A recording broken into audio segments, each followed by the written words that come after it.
We be live. Hello, hello. Hi everyone. What are we doing today? We're doing Q&A. Yeah. And this time I didn't forget to ask the patrons for questions. Isn't that great? It is. So if you guys don't know, we're gonna get to the live chat questions. Well, we're also gonna get to Susanna questions. Susanna mentioned that she has some questions of me. But before we go to the live chat questions, I see Ali has already a question there, which is great. And Lokesh, I think, has a question there as well. But we mentioned that if you're a patron and you can't be live here with us, what we do is we give you the opportunity on Patreon to post your questions because you can't be here, and your questions will be read out ahead of everyone else. And that's another, opportunity. So basically, our patrons, if you're a patron, you get to, and you can join us live if it's not, the timing is not convenient for you. Under the post on Patreon, you could put in the comment section, put your question, and then we'll basically come here and me and Susanna will read out your questions. And Secular Rarity said he couldn't be here, so he sent us his question. Is it Secular Rarity? Is he, right? Yes, he. I don't know. I think it was he. I think I remember being he. All right, so this is it got cut. I don't know why the comments get cut into two parts. So Secular Rarity's question is like, have you ever done a breakdown of the Hebrew Israelite ideology? I recently heard a talk discussing the difference between Anglo-Hebrew Israelite and Black Hebrew Israelite and found it very interesting. I think that I have been more interested in ancient Hebrew ideology rather than anything modern, right? In the modern movements, I don't know why I have this. I don't find it as interesting as the ancient ones. I do suggest reaching out to Saint Miguel TV Well, you channel. didn't answer the question. Have we ever done a breakdown of Hebrew or Israel? We did. We Yes, we had a have full conversation with an with ex-Black Hebrew Israelite who yeah, on but the YouTube, question. his channel is San Miguel TV. Yes, but we didn't do it in the way that the Secular Rarity mentioned. The difference between Anglo-Hebrew Israelite and Black Hebrew Israelite. We didn't do it that way, right? I didn't even know, No.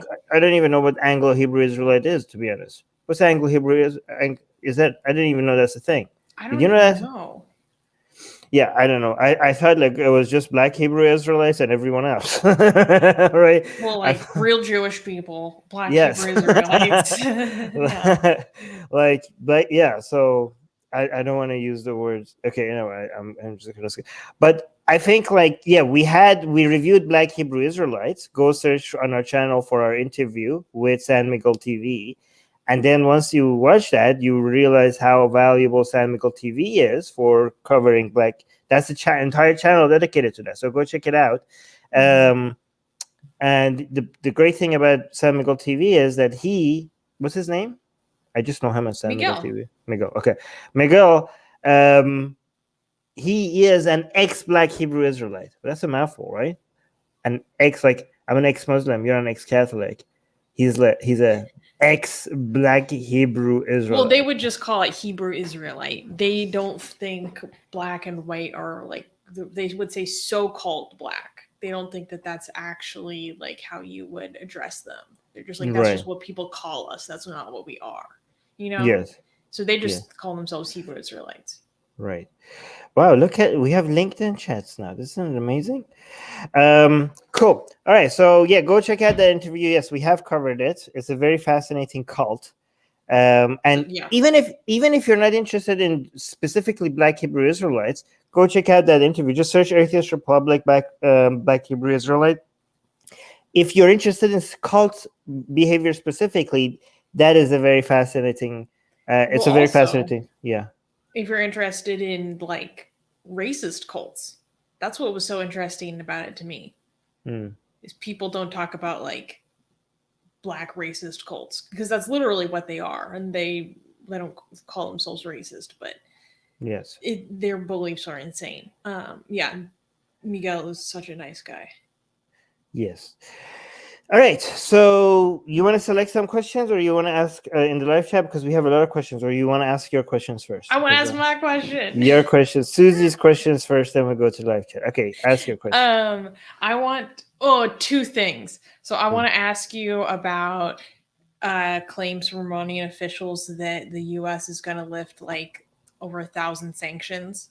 And they claimed that. And then also your reaction to the U.S. seizing the websites of Press TV, like several Hezbollah news stations, like a Houthi news station. Right. So really quickly, telling people what happened in the first one.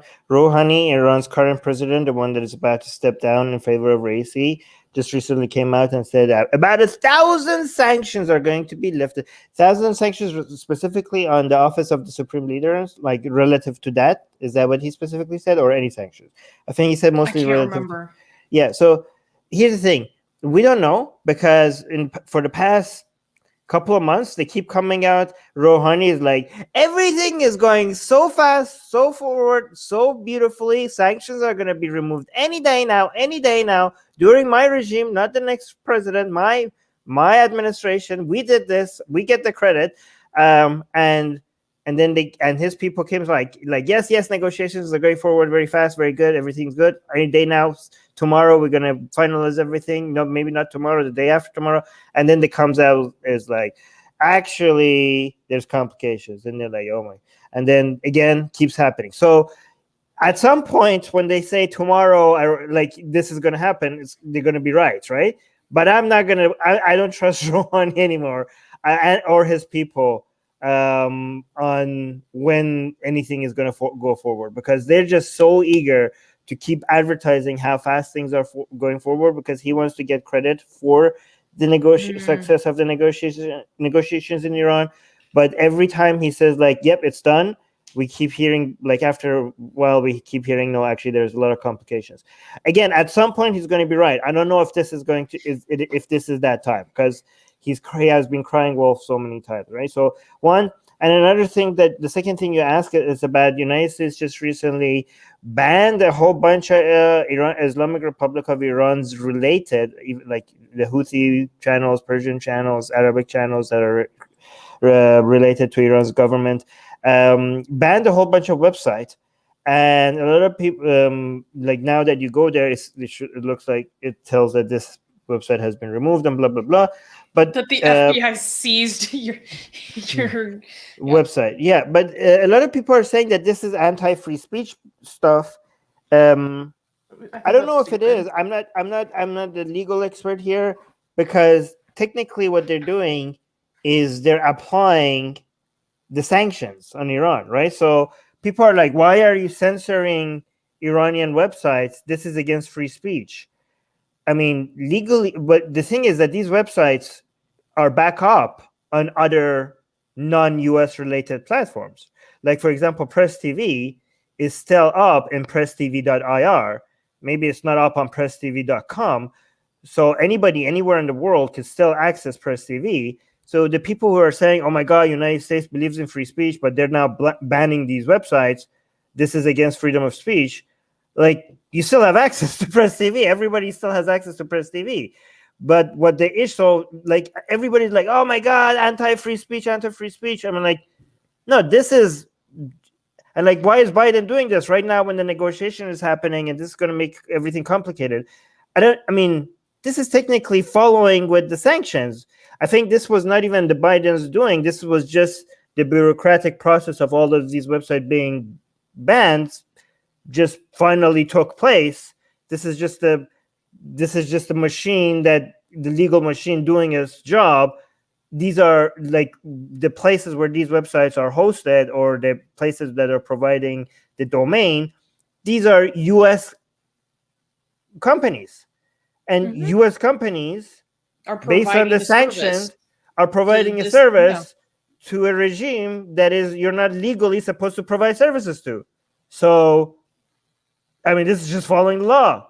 So I don't know. Is this like a violation of a free speech when people are like, no, you can't just do it on American platforms. You could do it Nobody's stopping you to spread your propaganda somewhere else.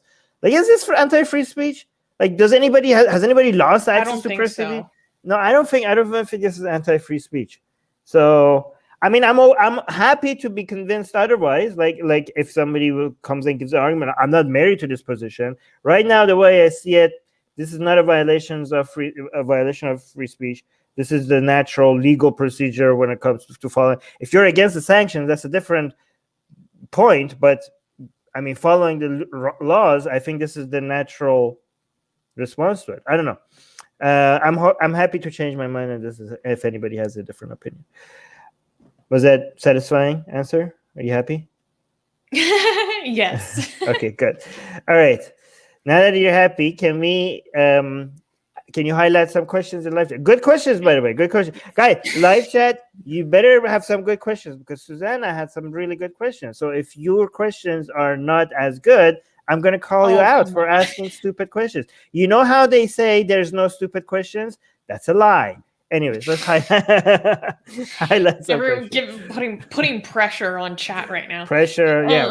We gotta like, if we get a stupid question, instead of answering it, we're gonna look at it and we're gonna laugh at it. Okay, so that's what we're gonna do. So no I'm kidding.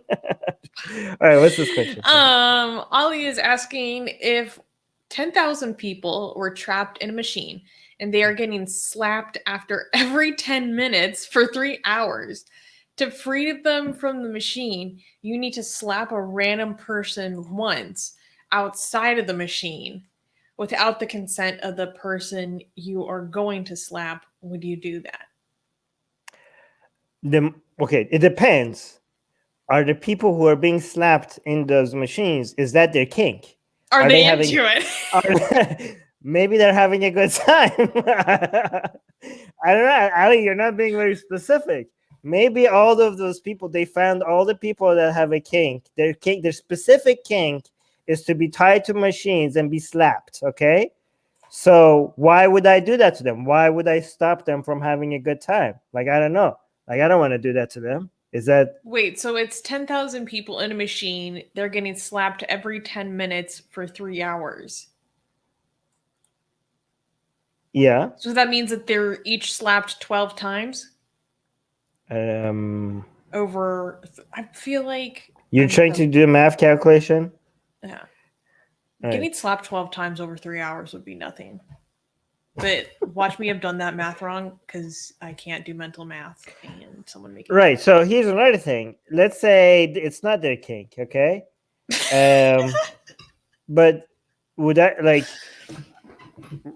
I mean, I'm a selfish person. I don't want to get arrested. Right? This is technically breaking the law, slapping somebody without their consent or something like that, right? Would the world know that I did this for greater good, or would this be like something that it would be hidden? Would you be able to do this with impunity? Yeah, would I be able to be like, hey, guys, I was just trying to help these people out. Please don't come down, don't attack me, right? Because they would recognize you as a savior, as a hero. Yeah, would they recognize me as a savior, or would they put me, would they put legal charges against me? Okay, because hey, guess what? I'm being very honest with you, right? I'm a selfish person. Okay, it's not just about these people; it's also about my future and my reputation and my everything. Like, I don't want to have a criminal record on my on my back, right? But here's the thing: you should be impressed with the level of honesty and how much I'm being transparent about the selfish nature of my calculations, right? That's pretty good, I'm not shying away from giving you the completely transparent, honest answer. What do you think? Do you have any answer? I would do it. Ali is saying no one will know what you did. Oh, nobody would know that I slapped somebody without their consent? Oh, it would be completely hidden? Both of them? Okay, so both sides of this equation will be hidden. Okay, fine. I'll slap somebody. I'll slap somebody without their consent. It's fine. They get over it. If I'm saving more, I'm a utilitarian, okay?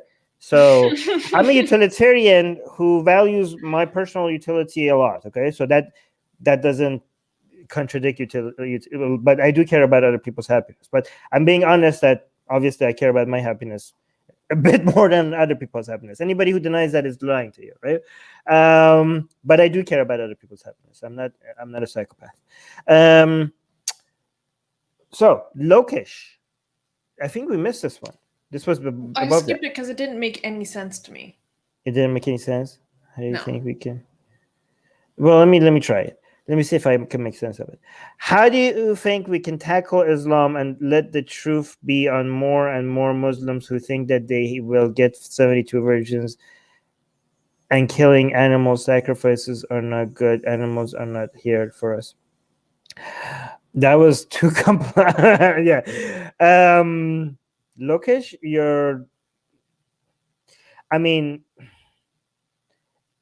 there's one question and a statement that I don't know if they're relevant in your mind. I don't know why they're back to back, but most Muslims do not think about 72 versions. All right, so maybe the best way to tackle Islam is not to have simplistic views of what Muslims think like. Okay, most Muslims, just this little thing that you plug the Quran into. Yes, exactly. Little Quran robot. No. Yeah. So maybe try to talk to more Muslims and understand them before you have simplistic views about what they think and what they feel like and what motivates their behavior. Because if you think most Muslims go around and their motivations are based on getting 72 versions, then you have a very naive understanding of what motivates Muslims. What motivates Muslims to do what they do in a daily life is what motivates most people, including me, Susanna, and you, on what they do on a daily basis. So maybe if we want to tackle Islam, maybe have a more nuanced take on how Muslims are like, right? They don't go around thinking about like, how do I get myself 72 versions? Okay, that's not what most Muslims think like. All right. Gossam has a question. Can we have Daniel Hakikaju or Imam Tawhidi on the Farsi channel? Can they talk Farsi? I prefer a friendly talk, but you know those guys, there will be blood. I'm not gonna go chase after people. That's a waste of my time. The amount of hours that goes into, the amount of effort and time that goes into getting somebody like to come to our show, and then they say yes, or they say yes but they say yes, I'm coming, and then they don't tell you what time, or they give you a time and then they change the time, or sometimes they're a no-show, sometimes they're just playing games with you, they're like teasing you, and they come like, it's just such a stupid game and hassle. I'm like, I could have just talked to you guys. I could have just spend that time, make 5 live streams, which is more fun anyways. Like there are many things that we could do that will bring more views, but it's just not as fun. And me and Susanna have made the conscious decision to focus having fun more than if it brings views, that's fine, that's great, but our priority is to do what we enjoy doing the most, right? And if you think somebody is good to have on our show, they have to reach to us, and they have to make it easy for us to get to find the time. Like, we don't want to have to chase them down. Okay. And yes, you think like, Armin, why should they make it easy for you? They are so much bigger than you. They have a bigger audience. Well, if that's how they feel like, well, then we don't want them. We don't need them. Okay. We're happy if Atheist Republic stays even the same size that it is and never grows at all. If it just stays here, we're having a lot of fun with it. We enjoy it. Anything else on top of this is gravy. So yeah, we're not going to waste our time chasing after people. If they want to come, they reach out to us. And if they reach out to us and say that they're interested, I say, oh great, what time? And then they disappear. I'm not gonna like, hey, you said you're interested. What time? What time? You said, like, no. If I ask them, okay, great, what time? And they don't actively participate in the planning, I'm not gonna get on my knees and beg them. It's just such a waste of time. I'm not gonna do that. Okay. All right. Next question. Gasian American is asking, would y'all rather de facto deified heads of state like the founding fathers, or the de jure deified head of state like the monarchs of England? Let me think. De facto deified heads of state like founding fathers. I'm not sure if I understand the question. Do you understand the question? Oh, what does that mean? De jure, deified. De jure actually means like by De law. facto. Okay. Would you De rather de jurisprudence. facto deified, says of say like founding fathers versus I don't understand the question. I'm being honest. Okay, let's just move to the next one. Music Guy is asking, Armin and Susie, how does one become sex positive after leaving such religions as Islam and Catholicism? What were your transitions like after leaving your religion? Well, this is a very good question, Music Guy. It's very difficult for me. I don't know about other people. Yeah, I think I went through a period of acting like I outwardly like I was more sex positive than I actually felt like inside, or in terms of what I was telling myself. So for me, it's just a process of like trying to catch myself doing that and reminding myself like where that's coming from and why. Right. I honestly had the opposite problem, and I want to mention this as a warning to people, because sex positive means that your desires are not shameful.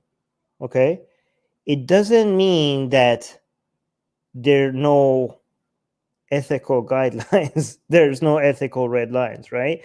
Because some people have the problem that you mentioned, Music Guy, which is like they leave their religion, but they're still ashamed and disgusted by a lot of their feelings and desires, or other people's feelings and desires, and they want to delegitimize them or shame themselves. But some people have the opposite problem, because it could go the other way. They leave their religion and they are so traumatized and hurt by the fact that this ideology tried to shame them and try to hurt them because of their natural desires, or not natural. It doesn't have to be natural, or desires that they have, and they in the process of breaking free from religion, they go beyond just not being ashamed. They think that there are no barriers and everything is okay, right? And they do things and they say things and they demand things, and they think that anybody that does not give in to them, and everybody that doesn't have any code or any ethical guidelines, or any red lines, they think that they're being closed-minded, that they should just be open to everything and try everything, and this is just a code, or anything that you think is harmful to somebody, anything that makes anybody uncomfortable. Like they think like there shouldn't be anything that makes you uncomfortable. You should just accept everything. If I come and ask you for this, if you say no, this is just because you have a religious mindset that you're saying no to this. You like everybody should basically be able to sleep with anybody at any time, and everybody should be available at all time, and any limitations or barriers to any sexual activity is just coming from a religious mindset. And because this is a rebellion that they're having, because they were like so limited by religion, and they were feeling like they were suffocating. So once they break free from the suffocation, they like even justified barriers, even justified limitations, just reminds them of this suffocation that they were feeling from religion. And they're like, no, there's no limitations, there's no barriers, there's no red lines, nothing is wrong, everything sexual, everything should be okay at all times, there's no barriers. Okay, so when it comes to sex positivity, it's about your urges and your desires. Okay, you are okay to feel any urges or any desires that you have. That's all okay. But what you do with them and how you behave in the society with those desires, then there are red lines. So just wanted to make sure that sex positivity doesn't mean that we don't have red lines. We have a lot of red lines. We just have logical red lines. We don't have religious, God-made, like divinely inspired red lines, but we have logical red lines that are based on harm reduction, right? Based on safety, based on comfort, and based on harm reduction. So just be careful. Don't let people sell sex positivity as no red line. Sex positivity means that everything you feel, every desire that you have, it's okay. You shouldn't be ashamed of it. But there are limitations on what you could do with that. All right, so I just wanted to make that clear. All right. Ghost Bunny is asking, how you doing? What made you happy today? I had an interview today and I have the second one tomorrow. Congratulations. So I'm feeling happy and hopeful more than I have been recently. Oh, that's so nice to hear. What made you happy today, Armin? Oh, I was happy today because something annoyed me, and I managed to notice myself as soon as the annoyance showed up. I noticed how good I am becoming at self-awareness and looking at anything that annoys me as an opportunity rather than like when something annoys me, I'm like, this is what we were waiting for, right? This is an opportunity for me to notice the source and to observe myself from a third eye perspective and see why this is annoying me and how did it start, how did it affect me, where did it go, how did it influence me, and why is it annoying me. I'm like, because then I try to understand, like, this thing that is annoying me, it doesn't have any impact on my life and it doesn't change the quality of my life in any way. So I was like dissecting it, like, well, then how did my mind let it annoy me, right? So I was so proud of myself because sometimes I, like, something annoys me, then you repeat myself, you repeat, like, this is an opportunity, this is an opportunity to grow strength, like, but you say that, but you don't actually do anything with it. But when I actually managed to become so self-aware that I caught it, like I saw it, like it's like a ball that is coming and you catch it and you look at it and you analyze it. If not only you manage to become self-aware, you're now waiting for you're looking forward to the next thing that can annoy you, because you're seeing it as an opportunity to become self-aware and what's influencing your mind, right? So now not only I don't want things not to annoy me, I'm looking for the next opportunity to see if I'm going to catch it next time again. So I was very proud. I was in the shower, I was annoyed at something and I caught it, and I was observing myself from a third eye perspective, and I was so proud of becoming this self-aware. So yeah, that made me very happy. What about you, sis? I've been extremely productive recently. I've just been crushing it. And I made big progress on several very important things today, Atheist Republic related. So I'm very happy and proud of myself. Just crushing it. She's like a machine. She's like, every once in a while, like, oh, I did this and this and this and this. So like, since last week, I'm like, no, this evening. You're like, what? No, like, seriously, Susanna is like a machine. I don't know how she gets done so much. Yeah, it's amazing. It's amazing. Yeah. And she's doing this while doing Atheist Republic part-time, guys. Once we manage to afford having Susanna full-time, the Atheist Republic will become unstoppable. We will become unstoppable. Like, I don't know I don't know how. Anyways, next question. Hi, Armin and Susanna. Hi, Mark. I have a 7-year-old that's getting into reading now. Do you have any suggestions for what books you think a 7-year-old should read? I hope he becomes a secular humanist like you. Well, I have some ideas. Go on. There is a book called Elle the Humanist that I think, or maybe it was published by her.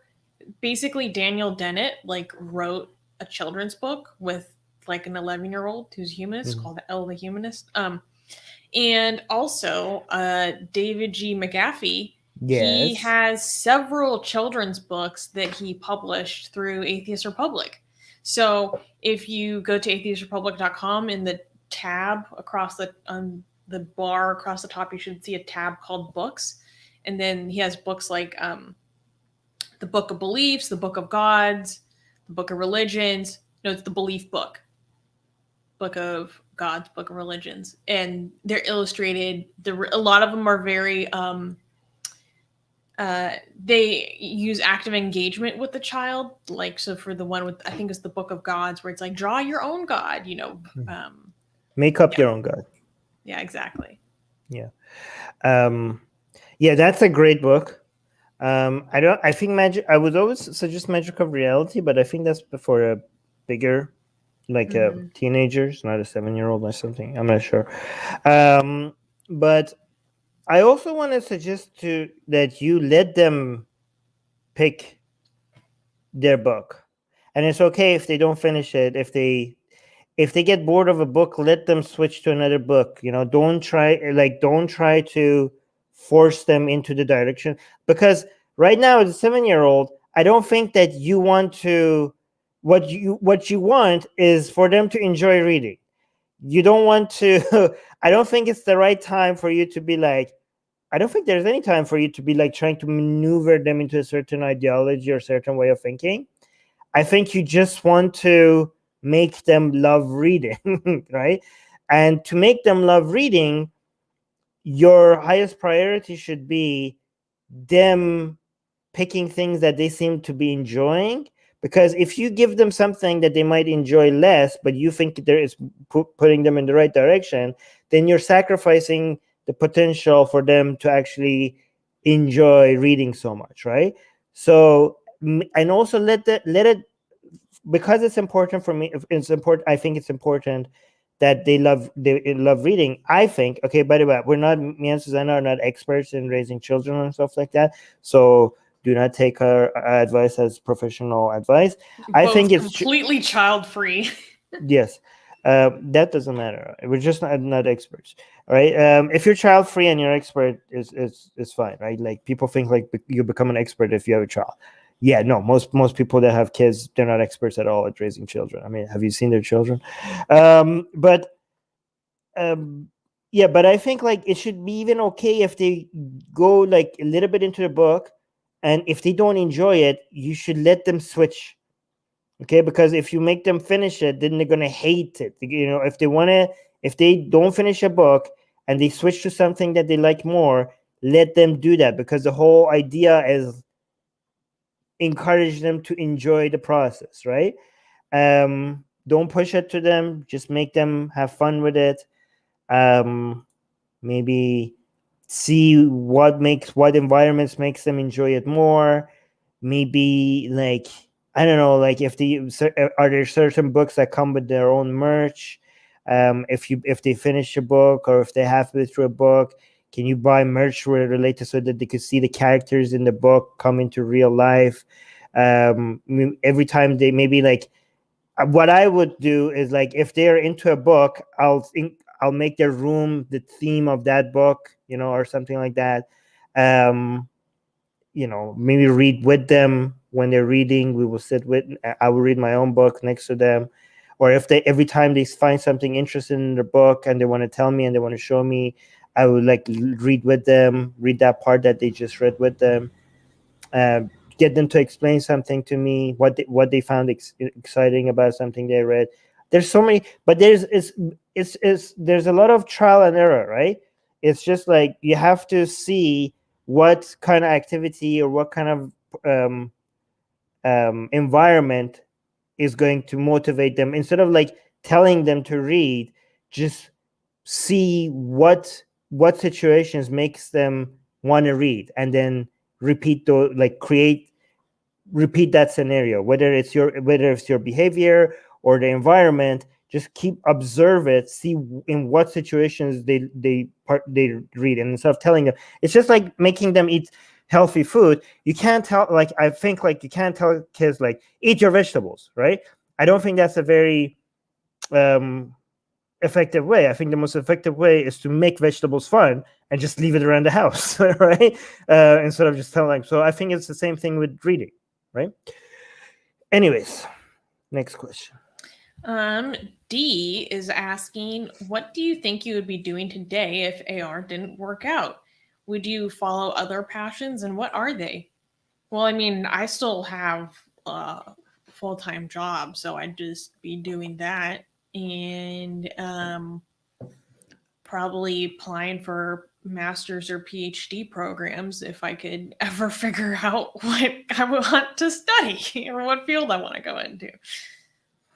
I would be doing exactly what I'm doing with the different name, because I just want to learn stuff and stream about, read, study, and stream about the things that I'm learning with you guys and share my ideas, educate myself and share my education and learning process with the rest of you, bounce back ideas. So if it's not Atheist Republic, it has to be under some other things. I'm just going to find a way to, turn them into videos or streams or books or podcasts. It's going to be very similar to what I'm doing as my role in Atheist Republic. It would be just under a different context, but it would be very similar. Yeah. This is the most fun I've ever had in my life. So I don't know. It would have to be very similar. Mm-hmm. Stuart is asking, do you think deep fakes will be an existential threat to liberal democracy? I just saw a documentary claiming it will. Well, okay. By deep fakes, I'm assuming you mean like manipulated videos to have it look like people are claiming something that they didn't. But I don't think that if that would be an existential threat to liberal democracy specifically. Like, I think it would cause a lot of chaos and disruption across the board. Like, do you think it would cause more harm to liberal democracy in specific? What do you think, Armin? I don't think so. I think okay, I might be completely wrong about this, right? But this might prove to be completely wrong in a few years, right? But I think it's going to be as big of a threat as Photoshop. I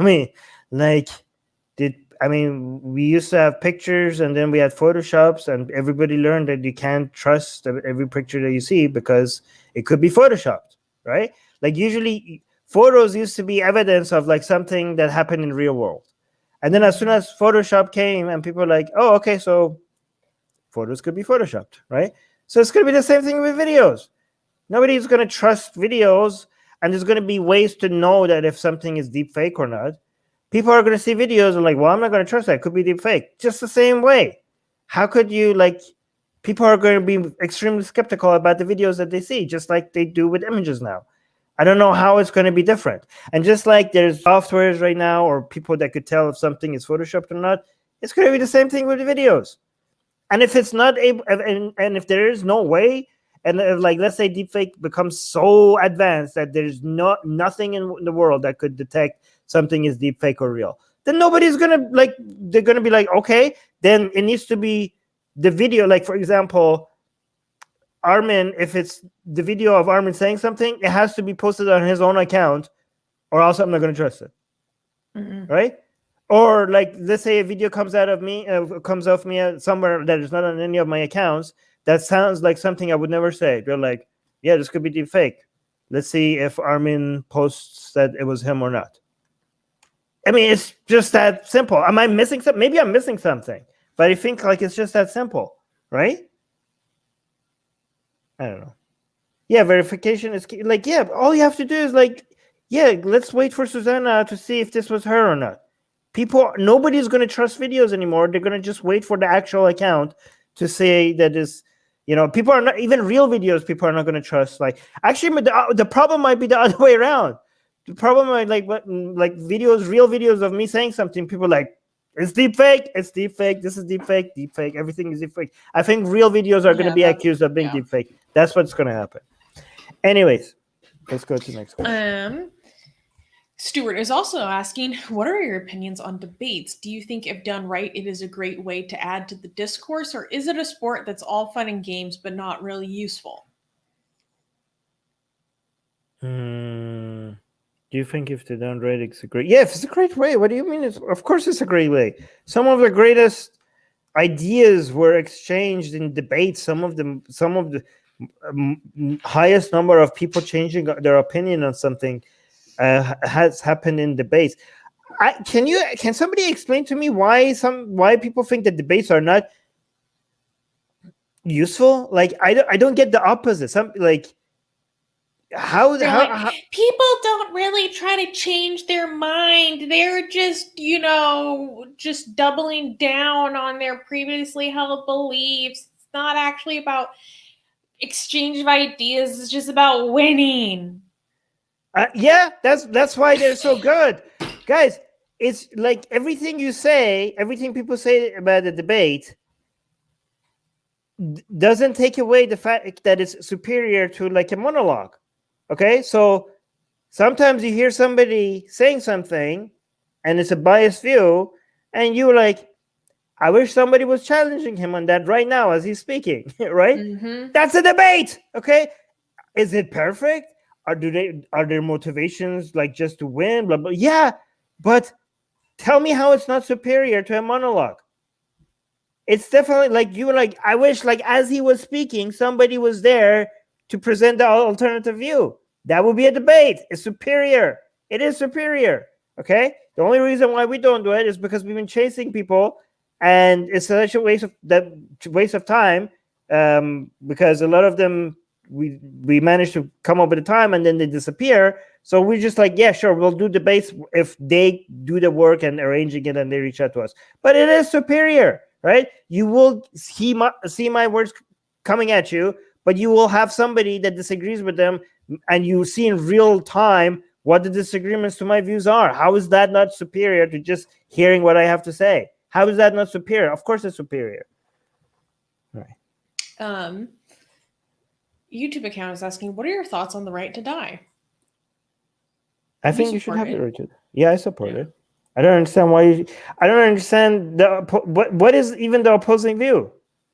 What happened to my body, my choice and all? Right? Like, no, seriously. Like, some people were never on that page to begin with. Oh yeah, I mean, amongst us liberals, what happened to like my body, my choice, right? Yeah, I don't even understand the opposing view. Do you understand the opposing view? I think, there's like a lot of religious arguments to it, right? Like, no, like I'm talking about sane secular arguments, sane ideas, sane opposites. I wasn't talking about. I think people will have questions about like how far this will go. Like if it, I think most people can. The argument for the right to die in the case of a terminal illness or like intractable, just painful disease, like that makes a lot of sense to most people. But I think people also wonder how far we'll go in terms of like if this is something we allow in terms of mental illness and stuff like that.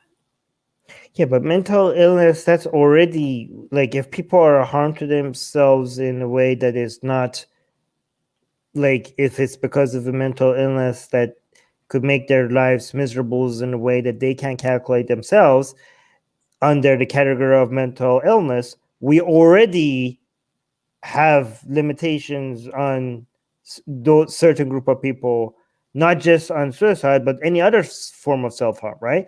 That is a category that we already treat differently, right? Which will probably apply here as well. So it's not like we don't already have procedures for that. You know what I mean? So yeah, but some people also argue that those people have just as much of a right to die. Well, that would be an expert psychologist. I don't think that's something like when it comes to mentally ill people. I don't think I'm in any position to be able to know what's best. Right? I'm talking about people that their mind is capable of analyzing their situation, and they can see what they want and what they don't want, and they decide that they want to die. I think there shouldn't be anything legal that is stopping them, right? By the way, Chrissy is here. I don't know if you noticed that. Wait, where? Bring I just her saw to me. Hey, Chrissy! That's great. That's awesome. Oh man, there was a really funny comment that I want to find. There seems to be a suspected German male who's a little bit upset about some things that looked real funny. Emmanuel, I'm good. Okay, you look for that. I'll highlight Emmanuel's question. Emmanuel is saying, "What's the atheistic version of afterlife? Do atheists believe that all the consciousness that we carry throughout our life just gets destroyed the moment we die?" Well, Emmanuel, the definition of an atheist is just somebody who doesn't believe in a God, right? So most atheists maybe do not believe in an afterlife, but not believing in an afterlife is not part of the definition of an atheist. There are atheists who believe in afterlife. There are atheists who believe in reincarnation, but they just don't believe in God, right? So there's nothing that unites atheists other than a lack of belief in God. So when you say what's the atheistic version of an afterlife, there is no atheistic version of anything. There is no atheistic version of anything. The only thing that there's atheistic about any view is the lack of belief in God. Okay, so yeah, there is no atheistic version of anything. There's no view for or against an afterlife within an atheistic worldview. However, it's statistically more likely for atheists not to believe in an afterlife because most versions of an afterlife comes with a belief in God. So it's statistically very likely for atheists not to believe in an afterlife, but it's not necessary. What atheists think about what's going to happen to them after they die really depends on the atheist. Okay, Susie had some ringing noise behind. Let me see. Ritusko saying, is this a question? I got it out. Your blasphemous art involving Islam only features Muhammad. When or will they feature Aisha and Fatima at all? Why should Muhammad have all the fun? Okay, Risuku, you are very ill-informed. We have art with Aisha. We have art with Fatima. We have art with Allah himself. So maybe just don't make assumptions based on very limited information that you have seen. One of our great earliest blasphemous art was between Aisha and Fatima. So it's so amazing to me that people just see like a little bit of information here and there on the internet and they just make a general conclusion out of it. Like you have no idea how wrong you are. We went like, God damn it, like wasn't our first Islamic art between Aisha and Fatima, or was it Muhammad first? It was Muhammad and Kali first. Muhammad and Kali, but second one was no, Aisha. it was Muhammad and Lord Rama first. Lord Rama, but wasn't like the second one Aisha and Fatima, and then we recently did Allah. God damn it, you guys are so. I love how I come back to you just dunking on someone for being wrong, as per usual. Wait, there was a really sweet comment because my chat jumped and I lost the comment that I wanted to find. But someone was saying that they're an ex-Hindu because of us. No way! Find it! No, StreamYard did the thing where it's too late and now it cut it off. It was from Truth Seeker. Truth Seeker, post it again. We want to highlight it. Oh wait, no, here it is. I'm an ex-Hindu atheist, thanks to you. Oh, this is so okay. This made my day. This made my day. This is so heartwarming. Thank you so much, Truth Seeker. Ex-Hindu atheist, like. Oh wait, what is this? What is the second part? Like, I have to hide from my family while watching you. Aww. Well, you should maybe go check out our Discord, which is in the description, or on our website. We have lots of consulates and groups you can join on Facebook if you want to have more people to talk to about your atheism and stuff. So check that out. There's a community waiting for you here at Atheist Republic. Yeah, that made me so happy. Thank you so much.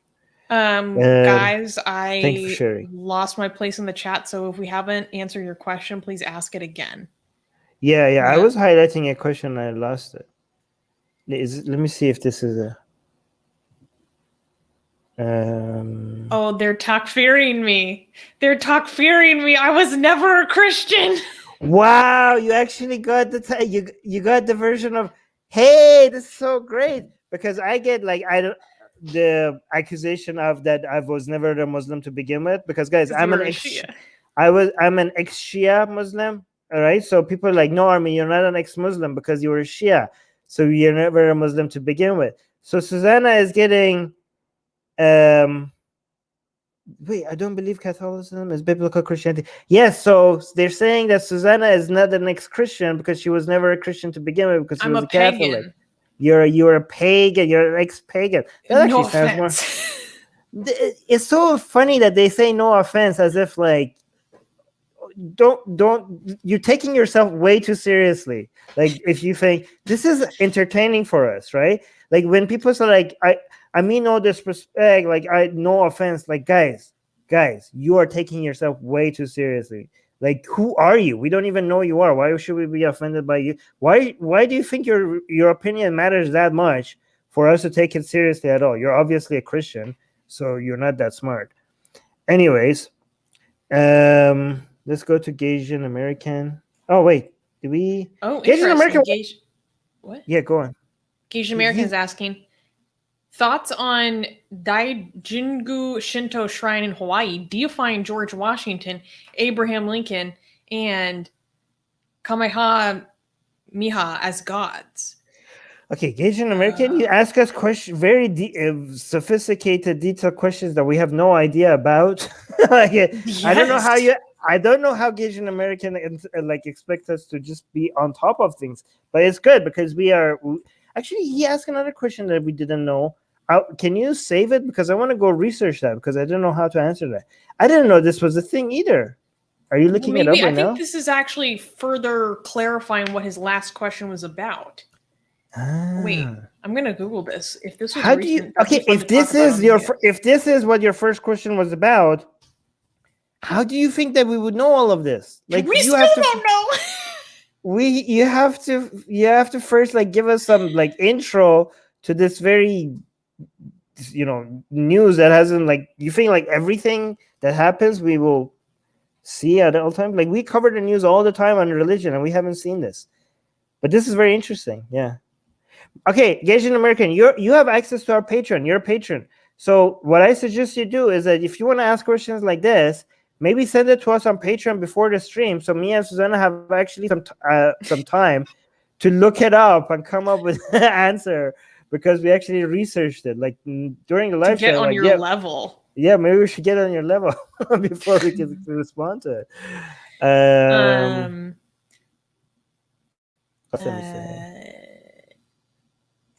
Who are your favorite stand-up comedians? Oh, that's tough. I have so many.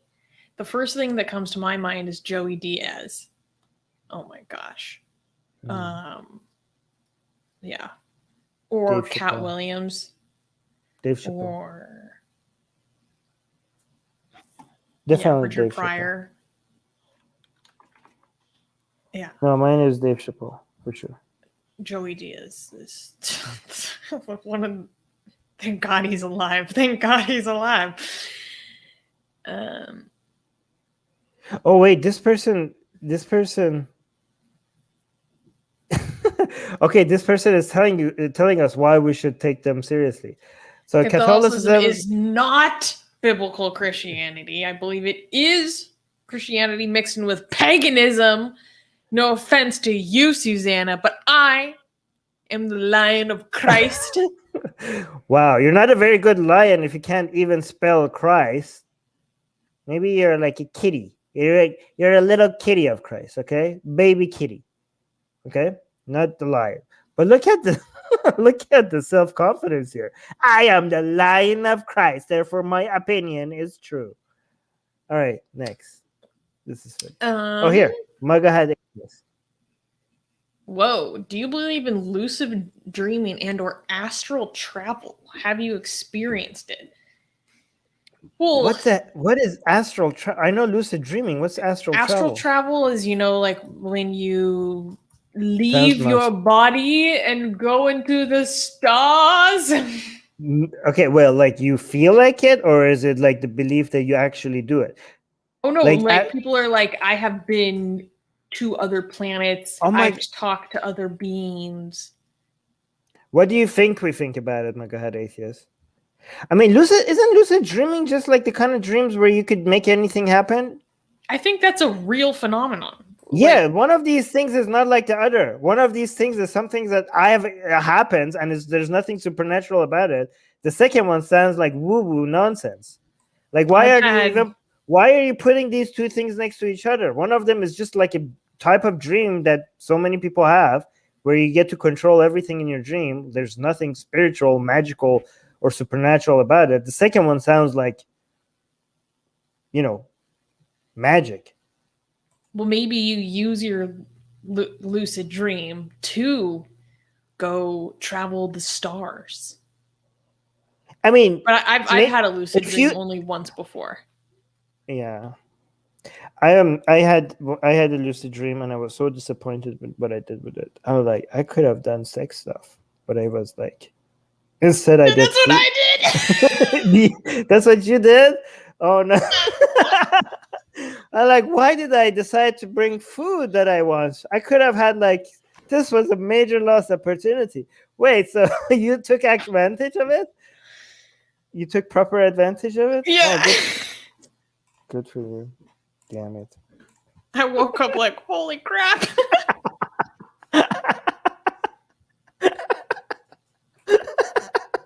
Was it good? Okay. Damn it, I feel so left out. God damn it. Why would I go with food? Why would I be like, now they're going to come in and they're going to bring this food and I'm going to eat it? Like, seriously, food? Oh, that's the difference in our driving forces.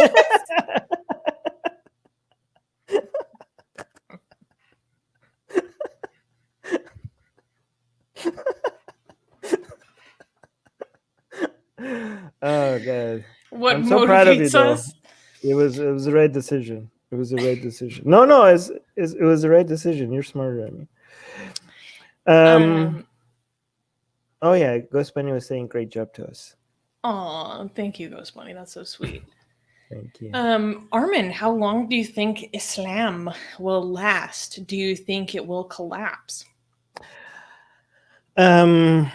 Islam will collapse, but not because of. Okay, guys, I'm gonna sound like you guys are gonna think like I've lost my mind. Okay, but it's only because it's just because you're not at my level. Okay, Islam will collapse not because people are gonna convert out of Islam, even though a lot of people are gonna convert out of Islam, and it's gonna make Islam weaker. That's true. Okay, but the collapse of Islam. And all other religion is going to happen because the human mind has evolved. I don't know if evolved is the right word for it. Is not genetically. It's enhanced, okay, through manipulation, like through human intervention, through human manipulation. The human mind is going to enhance to a higher level. Right now, I don't think, based on the way religion operates and based on the way most human mind operates, right? Like a lot of you think like leaving religion is just about critical thinking skills and seeing things clearly. But you don't understand that most of us who left religion, it's not just about critical thinking skills. A lot of us have this black sheep rebellious element with us, which makes it also a rebellion thing, not just a critical thinking aspect of our nature. Okay, I'm not saying critical thinking is not an element, but it's not enough. A lot of us emotions and the way we see ourselves in society, and naturally and genetically, like that also has a major role.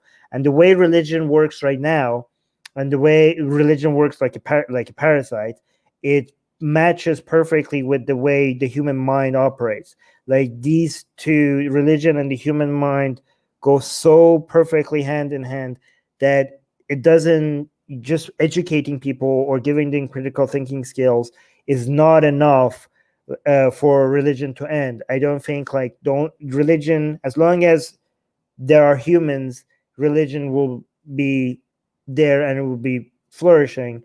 The only way religion will end is when humans end. And by end, I don't mean go extinct. By end, I mean evolve to something more than just human, right?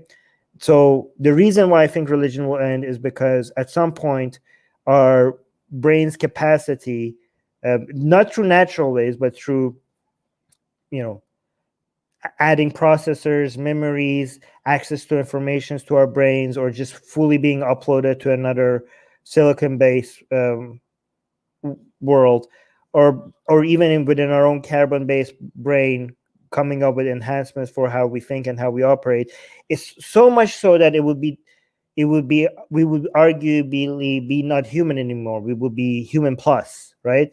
In that stage, I don't think like it would be our brains and our minds would be at such a higher level for religion to make sense for anybody, right? At that point, I think the human mind as it is today would look like cockroaches to us. You know what I mean? Like we would look like such naive, basic, like minds that didn't have any capacity to see things clearly. Religion will be completely irrelevant at that point. I think that's how I think religion will end. Based in transhumanism pilled. Yeah, exactly. That's what we're getting at. Yes, exactly. I honestly think that. Yeah, go on. Oh, this is just a sweet comment from Ritsuko saying, I became an ex-Christian atheist a few weeks ago after watching your channel and Cosmic Skeptic. Whoa. What a great day today. We have somebody that says they're ex-Hindu because of us, and we have somebody that says they're ex-Christian. And Cosmic Skeptic, what a great channel as well. Yeah. And I think it's really cool because I've, seen Ritsuko in the chat for, like a long time, or, at least a few weeks. Wow. So, and never pressuring, but seeing our chat, ask them questions of their beliefs and their values. And yeah, that's cool. Yes. Well, I'm glad that, you found our community, Ritsuko. Yeah. This is great. Thank you so much. Guys, thank you so much for sharing this with us, because it really does motivate us to think like we're doing something right. So we need that encouragement from you guys. So I'm really grateful that you guys are sharing that. Thank you. This is an interesting question from Dr. Kenzo Tenma. If you get forced to be a Muslim, but you get to choose the sect, which sect would you choose? Ya Hussein! What? Of course. My heart beats for Hussein. Of course.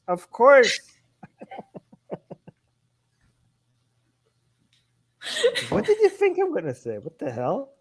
Every time how can I be takfiring that I'm a Shia if I do not deny that my heart beats for Hussein? My heart beats for Hussein. Of course.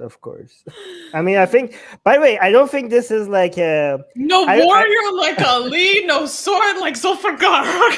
Yeah. Every land is Karbala, right? Every day. Yeah, so wait. I forgot what the wording is. Every day is something. Every place is Karbala. Every day is something.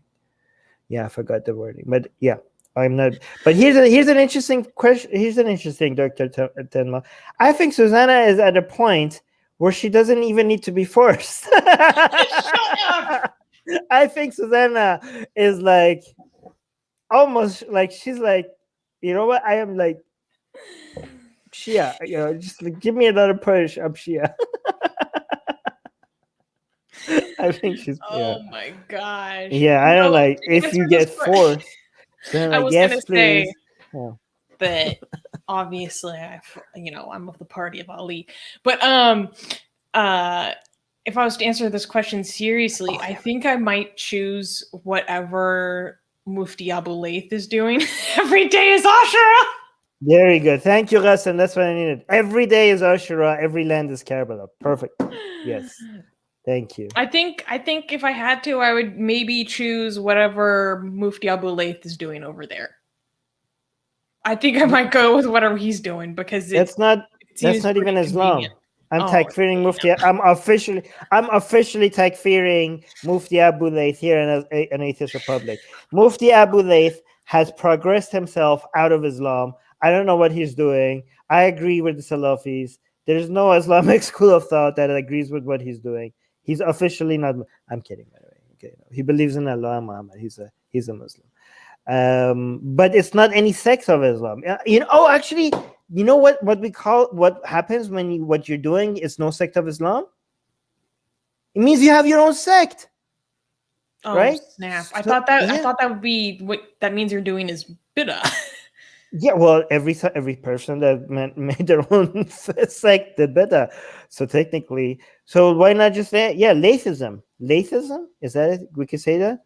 The school of Abu Layth. Mm-hmm. So you're going to follow that? I don't know. That doesn't make sense, though. At least the other Islamic schools of thought, there's some internally coherent. His ideology doesn't, it's just up in the air. I don't know if you want to go with that. Well, it seems very convenient for someone like me who doesn't give a shit about religion. So if I had to choose one, I would go what would affect my life the least, which I think would be whatever he's doing over there. I think I would make my own new sect where politically I'm Shia, theologically I'm Sunni.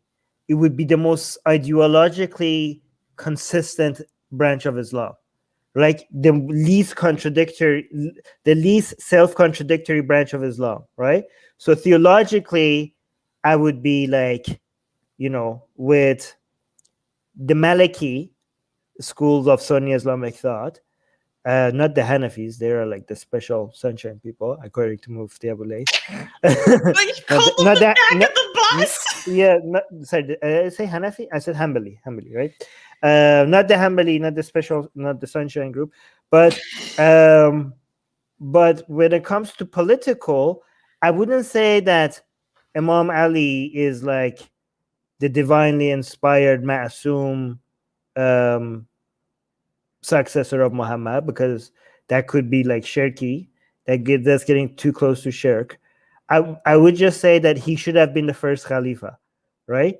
Not the first Imam, okay? That's getting like Waliullah and stuff. That's getting too much innovation for my Sunni theological. For my theologically Sunni side, calling Ali Waliullah seems to be a little bit shirky to me, right? Calling upon Ali and all that shirky nonsense. I would just say that Ali's being the Khalifa was stolen from him, right? He should have been the first Khalifa, and maybe Hassan and Hussein shouldn't be the second Imam. I just made up a new sect of Islam. It's the most, you could be sympathetic to the most, like, the people that were wronged, in my opinion, like Ali, Hassan, Hussein, Fatima. It makes more sense to be on their side rather than Abu Bakr, Umar, Osman, rather than those people, right? But at the same time, I'm not making Ali, Hassan, Hussein. I'm not, bringing them up as to a divine status, right? Mm-hmm. So I just made a new sect of Islam. I think it's the most internally. I think you consistent. Just fixed Islam. I just fixed Islam. Yeah, I fixed Islam. Damn. Yeah, guys, let's go back. It makes sense now. Let's go back to Islam. It makes sense now. Oh my gosh. The person whose question I wanted to highlight asked it again. So I have the question to dive into this. Nice. Thank you. Okay. I think this might have to be our final question because this is just so good. Okay. Marcel Werner is saying, why do you continue to promote atheism when only Christianity can beat Islam? In Germany, some German women are exclusively dating Syrians. Oh no! Oh no! To stop this, our people need a stronger identity. Oh no. It sounds like Marcel is a little Jelly. intimidated. I think a little bit jelly. A little bit. Why is somebody picking? Marcel is a guy? Is that Yeah, a that's a guy? man's name. I think he's just like, why is nobody picking me? These Syrians, why these Syrians are picking our. Oh my God. You just pulled it. They're stealing our woman meme card. Like, what the hell? Amazing. They're taking our woman. Why? Like, this is like. Why would you promote atheism when only Christianity can beat Islam? Well, it sounds like your Christian German girls aren't so inclined. Anyways. I mean, okay, maybe you're answering us because Christianity is making people like they have ownership over their woman. Like maybe because Islam and Christianity gives you the mindset of looking at women like property that are being stolen in the situations where they like just picking who they want to be with. Like maybe your mindset is influenced by Christianity where you look at women like that. Maybe that's why we need to attack one of the many reasons why we need to attack Christianity is the mindset that you have, Marcel, when you talk about women. To stop this, who are you to decide what women do? To stop this, you want to stop women from making their own decisions on who they're with? You want to completely change the identity of your country based on to stop women from choosing who they want to be with? Like this level of insecurity is probably why we're fighting all form of identity culture, which is Christianity is being one of you're basically wanting to fight an identity culture. Like you think like you have possession over your entire tribe. Like you think like instead of treating people like individuals where they are free to make personal decisions for their own lives, you're looking at women as belonging to a certain tribe and as part of you, and as if you're losing them, and you're looking as people within a certain sector identity to be representative as a whole collective. So one reason why we're fighting against Christianity and Islam is this mindset of identity culture, this mindset of treating people like a collective, treating people as not free agents where they're making personal decisions for their own lives. This is one of the many reasons why we're fighting Islam and Christianity. Right? Yeah, but that was just hilarious. I just had that was hilarious. Yeah. Wait, okay, this is actually, I think, one you would enjoy. Blank name saying, Armin, you are like 40. Still, you look so healthy. And look like 23. Susanna, you look like 20. How do you guys do that? Well, to be fair, I'm only 25. So my collagen has only just begun to break down. Right. But I've gotten strict on my moisturizers. Yeah. Well, I mean, do you want me to go on a monologue on my routines? Because you're opening a can of worm that I don't know how long it's gonna last. If you want me to answer that, like, you guys want me to tell you about my? Oh, first of all, correlation is not causation. So if I tell you my health routine, my sleeping routine, my exercises, my diet, this is an anecdotal evidence. What works for me might not work for you. You cannot come up with conclusions based on my own personal experience. This is like a study with a sample size of one person. So if I tell you these things, you shouldn't use that as evidence that this is the best way. However, it is the best way because I did my goddamn research, right? But it is objectively the best way to do all of this. But you shouldn't believe me, even though it's true. You shouldn't just take my word for it. You need to go do your own research, right? So maybe I won't tell you. Because then you will just like be these lazy people who just don't do your own research, right? Maybe you wouldn't go and actually, you just believe me and you feel like Armin said so it must work, and you just like become a follower rather than actually. I don't know if I want to. Here, actually, I could do this. I will give you the basics. I'll give you the basics. Go on, ask your question. I'll give you the basics. Do you know how old you are? Shit. 36? 37. 37. You got it. 37. Jeez. Because I'm like, you're not 40. Okay, yeah. Oh.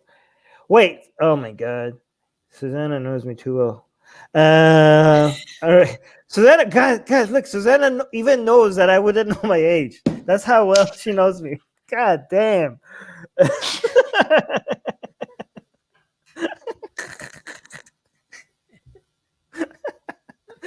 Damn, she knows me too well. She knows me too well. Well, I mean, there's also a simple answer to this question, which is no, let me wait.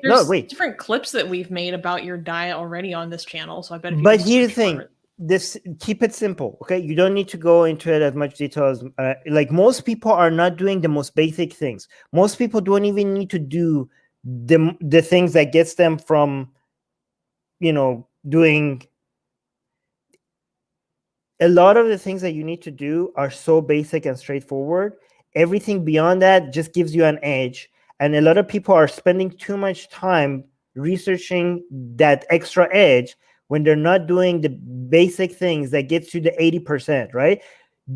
The 80% of what gets you most of the health benefits, if you're not doing any of that, you have no business going on and figuring out what that 20% edge is. Like people like I was experiencing, like doing research on like, should I eat most of my calories in the morning or in the afternoon? Should I work out this many times a week or this many times a week? Whereas they're not even starting to work out, right? They're eating crap food. They're not working out. They're not sleeping very well. They're not drinking a lot of water, and they're researching some nuanced things about like you just start with the basics. If you start with the basics, if you do the basics, you're doing better than 90% of people.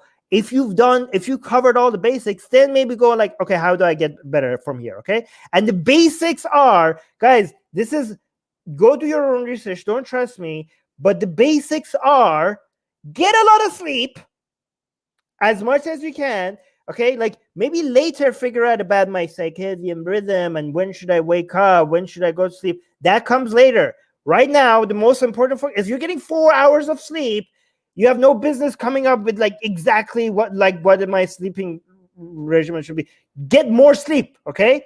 Get 6 to 8 hours of sleep, at least 6, okay? If you get 8 or 9, even better, but at least 6, okay? So get a lot of sleep. Drink a lot of water, okay? Drink a lot of water. Move, okay? People are like, what type of exercise? Just move, all right? Just move your body, okay? Like you could figure out, but like, oh, should I do cardio or weight training? First, make sure you're doing something. Just make sure you're not stationary for like all day, okay? If you are moving a lot, you're doing more than most of people. Like later you can think about, okay, how much should I do weight training versus cardio? What type of cardio? That comes later. If you're a person that doesn't move, go from a person that is not moving to a person that is moving. Okay. So that's easy. Like just be one of those people that moves. Okay. That's exercise. If you're moving, you're exercising. Okay. And when it comes to food, okay, eat a lot of fruits and vegetables. Okay. And yeah, that's it actually. For now, focus on that. Okay. I want to give you more details about calorie dense food versus non-calorie dense foods, laying off sugar, but that comes later. Just the basic. Sleep a lot, drink a lot of water, move your ass, and eat a lot of fruits and vegetables. Actually eating a lot of fruit and vegetables automatically also fills you up enough for you not to eat other types of garbage, right? But if you want to manage your diet later, be like, okay, I need to eat more low calorie dense food, and I need to eat more this and that and less of that. That comes later, okay? The simple solution for now is that if I'm eating a lot of fruits and vegetables, it's harder to fill my body. First of all, I'm getting a lot of the nutrition that I need, and it's also hard to fill my tummy with all the other garbage, okay? You can more consciously reduce the other garbage later. That comes later. For now, just instead of removing things from am I not making things easy for you? Instead of removing something from your diet, I'm telling you, add something extra to your diet so there's less room for other things, okay? Eat more fruits and vegetables, sleep a lot, drink a lot of water. What was that other thing? Oh, yeah, move your ass. Move your ass, okay? As much as you can, okay? Don't think about it too much. It's not that complicated. How do I move? What exercise? Just move. Figure out something. Dance. Walk your dog, okay? Get on a treadmill, get on a bike, whatever you. Oh, the most important tip. When it comes to all of this advice, pick the things that you like so you keep doing it, okay? If you like, which diet is good, which type of exercise is good, the one that you will keep doing, okay? The exercise, which exercise is the best? The one that you won't quit, the one that you have the most fun with. Which diet is the best one? The one that you won't quit, okay? That's the one that is the best diet. That's the one that is the best exercise. Find something that it's not work for you to continue, okay? Sustainable. Again, yes, exactly. Okay, so here's the thing. I'm not a dietitian. I'm not a trained biologist, doctor, or anything. So these are my personal experience, personal conclusions that I have come about based on my research. And you need to do your own research. And this is not to be taken as medical advice. I'm just sharing with you what my conclusions have been. So just that disclaimer there. Okay. Saying, damn, so harsh, but I need that. Yes. Yes. All right, guys. Yes, exactly. Move your ass, baby. Just put on some music and dance. All right. Cool. All right, guys. This was fun. I had a lot of fun. Susie, do you have fun? Yes, I did. These guys ain't good stream guys. Thank you. I had a lot of fun today. Yes, me too. I'm gonna go prepare the news segment or news show tonight. So, guys, make sure to tune in at the same time 2 days from now. That's Saturday for me. While we do the Atheist Republic news show, and we'll cover the stories from the past week. And we've got some juicy ones. This week. So make sure to tune in. And make sure to like this video. Subscribe to the channel, of course, and subscribe to our newsletter, where you can get not only a free PDF of Armin's book, but also a free ebook of our blasphemous art, where we update it weekly. Yes. And we have some art coming out tonight as well. So if you want to see get on our newsletter because we have new art coming and you don't want to miss it. And we just recently updated the ebook that you get when you subscribe to our newsletter. Susanna did all the work because I was like trying to do it for so long and I wouldn't do it. So Susanna took charge of it and just added all the art to the ebook. And now the ebook is 60 pages now.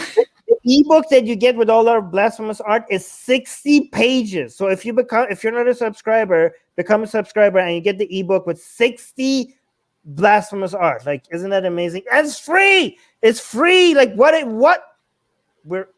We're being too good to you. You are spoiled and you know it. Get it. Link in the description.